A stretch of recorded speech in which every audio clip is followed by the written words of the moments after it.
अपने YouTube channel cam science सब के ऊपर आप सभी का स्वागत है। आज जो हम प्रयास सीरीज का लेक्चर 30 लेके आ रहे हैं उसके अंदर हम इलेक्ट्रोकेमिस्ट्री का नर्नेस्ट इक्वेशन के बारे में पढ़ेंगे। अभी तक हमने प्रीवियस लेक्चर में किसके बारे में पढ़ा था? हमने इलेक्ट्रोकेमिकल सेल के बारे में पढ़ा था, उसकी स्टैंडर्ड रिडक्शन पोटेंशियल और standard EMF of the cell के बारे में पढ़ा था। आज जो हम पढ़ने जा रहे हैं वो किसके बारे में पढ़ने जा रहे हैं? नर्नेस्ट इक्वेशन के बारे में। किसके बारे में? नर्नेस्ट इक्वेशन के बारे में। तो ये नर्नेस्ट इक्वेशन आई ही क्यों, किस लिए इसकी जरूरत पड़ी? तो यदि मैं बात करता हूँ कि आपका जो standard reduction potential of the cell होती है तो वो हमेशा किसके लिए होती है? फॉर 1 मोलार कंसंट्रेशन के लिए। मतलब आपको किसी भी कंसंट्रेशन के लिए ईएमएफ निकालनी होती थी तो वो किसके लिए यूज करते थे? For 1 molar. मतलब उनकी कंसंट्रेशन क्या होनी चाहिए? 1 मोलार कंसंट्रेशन होनी चाहिए।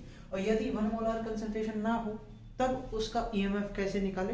वो किसने बताया? नर्नेस्ट ने बताया। और अपनी इक्वेशन में उसने बताया कि कैसे हम डिफरेंट कंसंट्रेशन पे भी हम ईएमएफ ऑफ द सेल को कैलकुलेट कर सकते हैं। तो नर्नेस्ट ने अपनी इक्वेशन में क्या कहा कि देखो E cell equals to E naught cell minus 2.303 RT by NF log oxidation by reduction. मतलब ये इंपॉर्टेंट आपकी इक्वेशन है जो आपको याद करनी है, जिसपे आपके क्या होंगे? बोर्ड के एग्जाम के न्यूमेरिकल आएंगे। तो ये वाले इक्वेशन अच्छे से याद कर लेना। E cell equals to E naught cell minus 2.303 RT divided by NF log oxidation by reduction.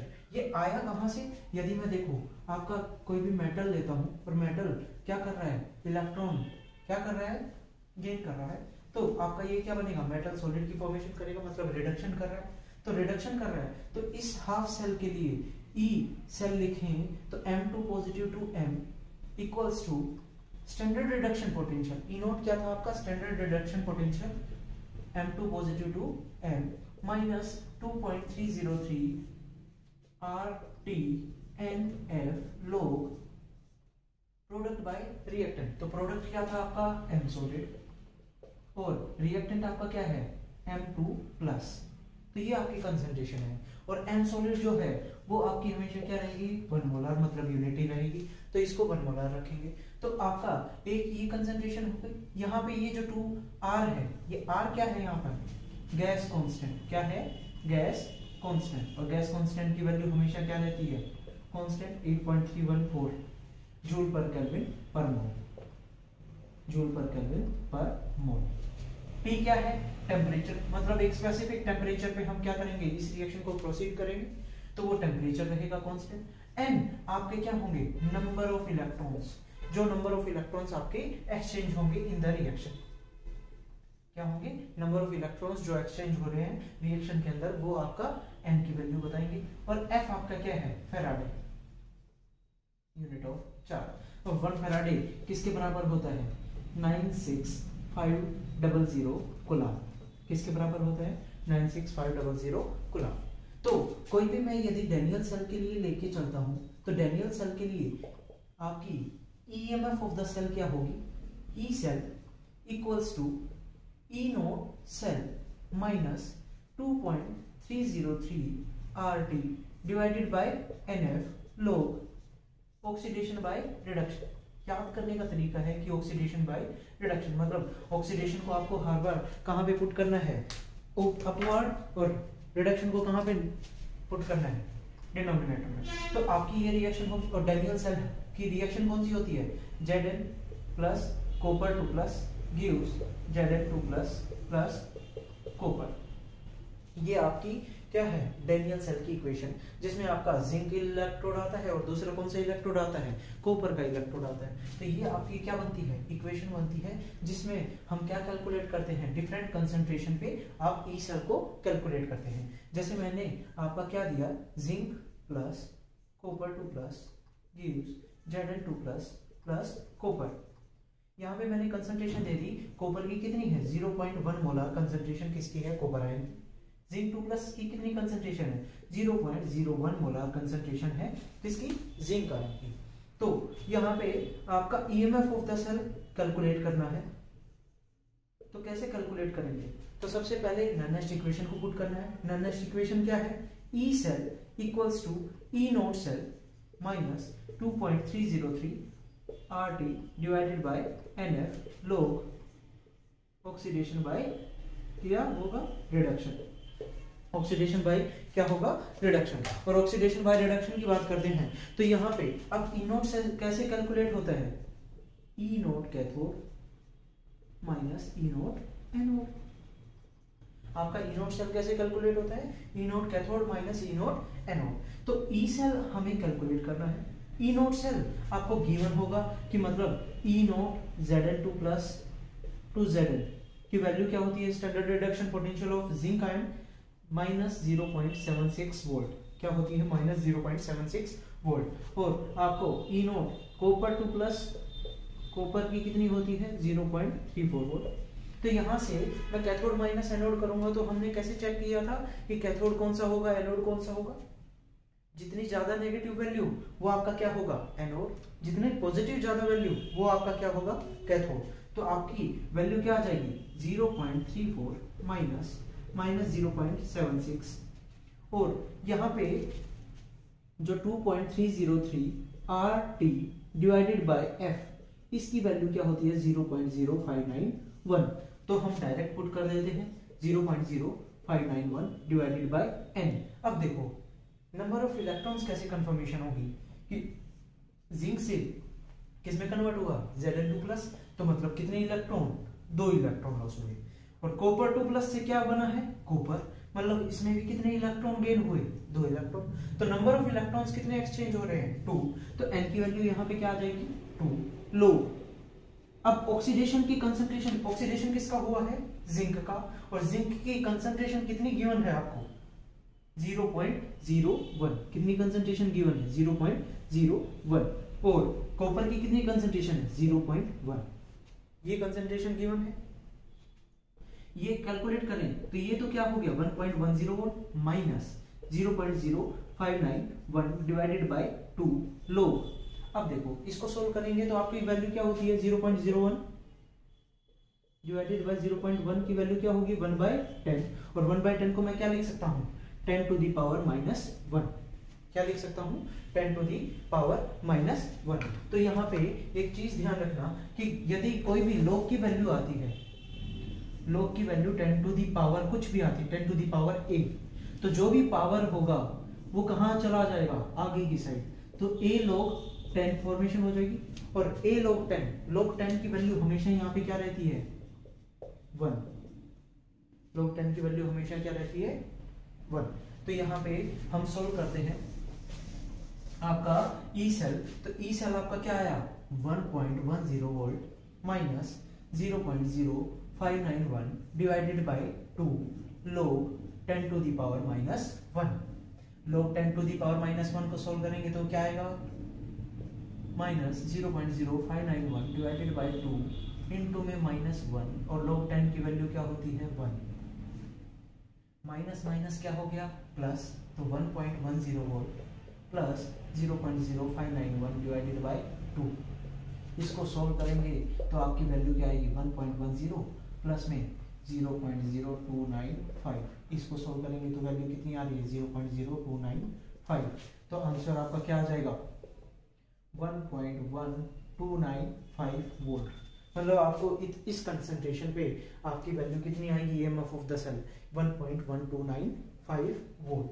तो हम किसी भी डिफरेंट कंसंट्रेशन पे नर्नेस्ट इक्वेशन के थ्रू हम क्या कैलकुलेट कर सकते हैं ईएमएफ ऑफ द सेल को कैलकुलेट कर सकते हैं। तो ये हमारा क्या हो गया ईएमएफ ऑफ द सेल को कैलकुलेट करने का तरीका।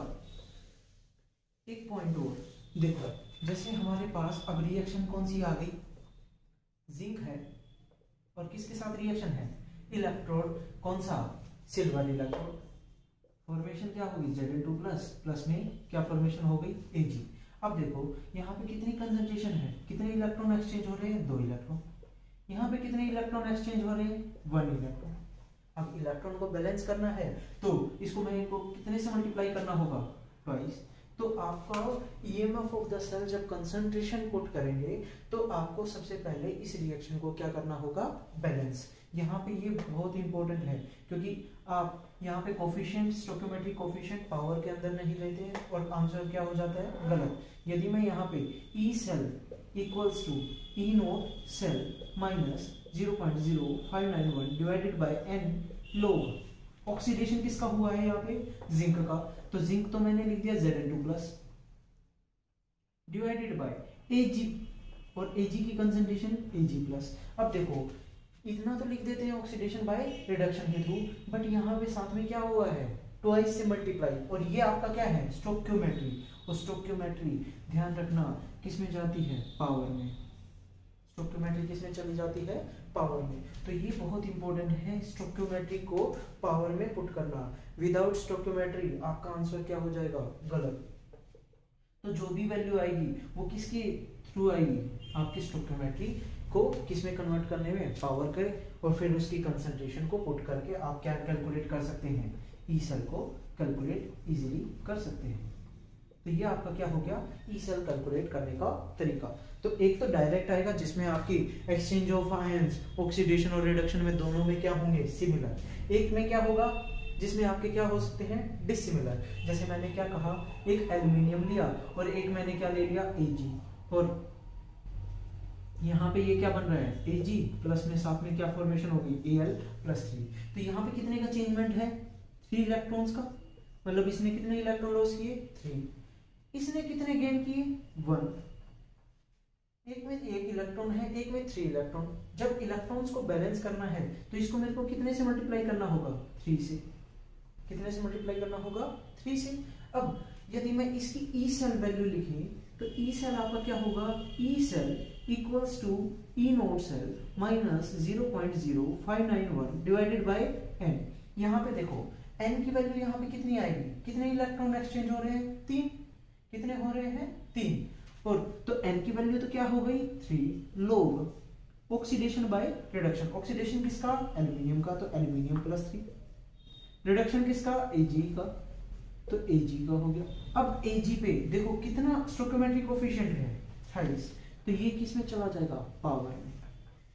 ये पुट करना बहुत ही इंपॉर्टेंट है, तभी आप क्या कैलकुलेट कर सकते हैं? ई सेल वैल्यू कैलकुलेट कर सकते हैं। तो ये आपका क्या हो गया? ई सेल कैलकुलेट करने का तरीका, जिसको हम क्या कहते हैं? नर्नेस्ट इक्वेशन। अब बात करते हैं किसकी? जिसमें हम क्या करेंगे? इक्विलिब्रियम कांस्टेंट के साथ रिलेशन देखेंगे इनोड सेल का। नर्नेस्ट इक्वेशन का ही एक और रिलेशन आ जाता है जिसमें हम क्या देखते हैं? इक्विलिब्रियम कांस्टेंट के साथ आपका क्या देखेंगे? इनोड सेल का रिलेशन। अब देखो नर्नेस्ट इक्वेशन एट इक्विलिब्रियम। क्या कहा? इक्विलिब्रियम पोजीशन कौन सी होगी? जैसे मैंने कोई रिएक्शन लिखी A B B, equilibrium sign क्या होगा? C C D D। आपने इक्विलिब्रियम कांस्टेंट देखा है। इक्विलिब्रियम कांस्टेंट क्या लिखते हो? Product, concentration of the product की प्रोडक्ट, जैसे C की पावर C, D की power D divided by A की पावर A, B की पावर B। आपने इक्विलिब्रियम कांस्टेंट में ये पढ़ा है लॉ ऑफ मास एक्शन के थ्रू। आप यदि बात करते हैं, अब मैं कोई रिएक्शन देता हूँ तो रिएक्शन जैसे मैंने कहा कि मतलब आपकी जो रिएक्शन है वो कैसे है? इक्विलिब्रियम पे है, और इक्विलिब्रियम पे होगी तो वहां पे उसको हम क्या किससे डिनोट करेंगे? K से डिनोट करेंगे। जैसे हमने क्या कहा कि आपका जिंक है और कॉपर 2+ के साथ रिएक्शन हो रही है, और आपकी ये किस पे आ गई? इक्विलिब्रियम पोजीशन पे आ गई, और इक्विलिब्रियम पोजीशन पे आ गई तो यहाँ पे इसका जो इक्विलिब्रियम कांस्टेंट लिखूंगा वो क्या होगा? Copper Zn2+ divided by Zn, और ये क्या है? कॉपर 2+।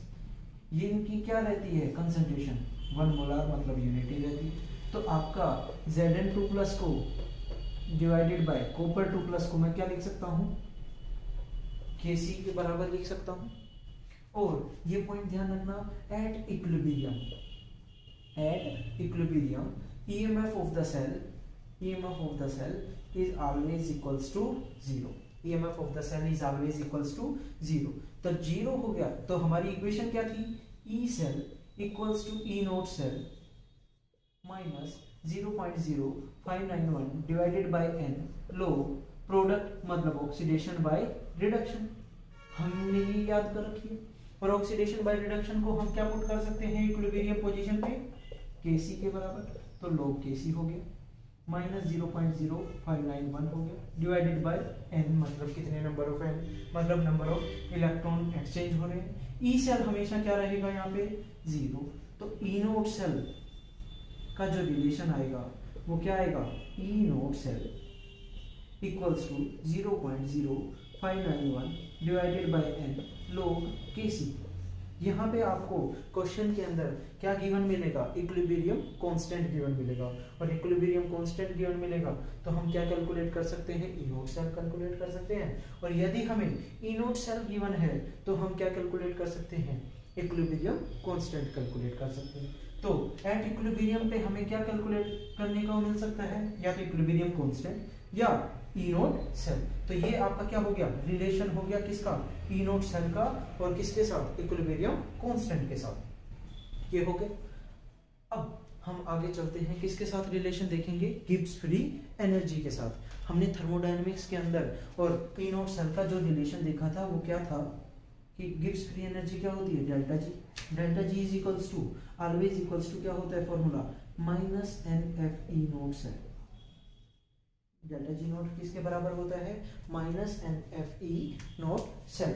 और हमने ये कहा था जब इलेक्ट्रोकेमिकल सेल पढ़ रहे थे कि आपका जो भी आएगा, मतलब EMF जो भी आएगी, EMF ऑफ द सेल जो आएगी, यदि पॉजिटिव आती है तभी आपकी रिएक्शन क्या बोली जाएगी, स्पॉन्टेनियस। क्या बोली जाएगी, स्पॉन्टेनियस। मतलब ई नोट सेल यदि पॉजिटिव आ रहा है तो आपकी रिएक्शन क्या बोली जाएगी, स्पॉन्टेनियस। स्पॉन्टेनियस मतलब जो खुद ब खुद रिएक्शन हो रही है। तो आपका यदि डेल्टा जी नोट निकालना है, अब देखो F क्या है, कांस्टेंट फैराडे मतलब 96500। N क्या है, नंबर ऑफ इलेक्ट्रॉन्स, मतलब आपकी कोई भी रिएक्शन हो रही है तो उसके अंदर कितने नंबर ऑफ इलेक्ट्रॉन्स एक्सचेंज हो रहे हैं। ई नोट सेल यदि स्पॉन्टेनियस रिएक्शन होगी तो उसकी वैल्यू क्या आएगी, पॉजिटिव, और पॉजिटिव की आगे ये नेगेटिव लगा हुआ है तो डेल्टा जी, आपको ये तो पता ही है, यदि डेल्टा जी नेगेटिव आता है तो मतलब आपकी रिएक्शन कैसी है, स्पॉन्टेनियस। कैसी है, स्पॉन्टेनियस। डेल्टा जी नोट यदि पॉजिटिव आता है तो आपकी रिएक्शन कैसी है, नॉन स्पॉन्टेनियस। कैसी है, नॉन स्पॉन्टेनियस। तो ये क्या हो जाएगी, डेल्टा जी नोट आपकी पॉजिटिव कब आएगी, जब नॉन स्पॉन्टेनियस होगी। डेल्टा जी नोट नेगेटिव आता है तब क्या होगी, स्पॉन्टेनियस। तो ये आपकी कुछ थी नर्नेस्ट इक्वेशन, और नर्नेस्ट इक्वेशन की इक्विलिब्रियम कांस्टेंट के साथ रिलेशन, गिब्स फ्री एनर्जी के साथ रिलेशन। इन्हीं के ही न्यूमेरिकल आपको बोर्ड्स एग्जाम्स में देखने को मिलेंगे। बहुत ही आपके जैसे एंट्रेंस एग्जाम्स में भी इसके क्वेश्चंस देखने को मिलते हैं, तो ये बहुत ही इंपॉर्टेंट हो जाता है इलेक्ट्रोकेमिस्ट्री के अकॉर्डिंग। तो इलेक्ट्रोकेमिस्ट्री में जो नर्नेस्ट इक्वेशन है वो बहुत ही ज़्यादा इंपॉर्टेंट है, तो इस पर जितनी ज़्यादा प्रैक्टिस की जा सके उतनी ज़्यादा प्रैक्टिस करें। तो ये आपका क्या हो गया, नर्नेस्ट इक्वेशन। ओके, आज के लिए इतना है।